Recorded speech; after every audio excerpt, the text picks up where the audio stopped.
శ్రీ రాజరాజేశ్వర స్వామి దేవస్థానం వేములవాడలో సహాయక ఇంజనీర్ గా పనిచేస్తున్న ఆర్ లక్ష్మణరావు, శ్రీ లక్ష్మీ నరసింహస్వామి దేవస్థానం నుండి బదిలీపై వేములవాడలో పనిచేస్తున్న జి లక్ష్మణ్ పదవి విరమణ పొందారు.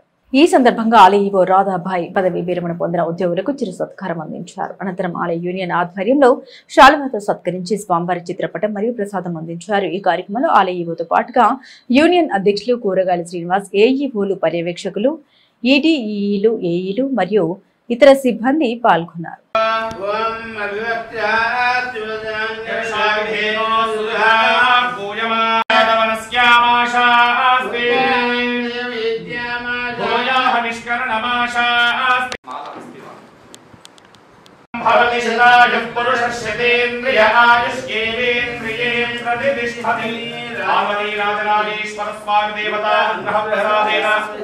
మనోవాంఛా బల సిద్ధిరస్తు.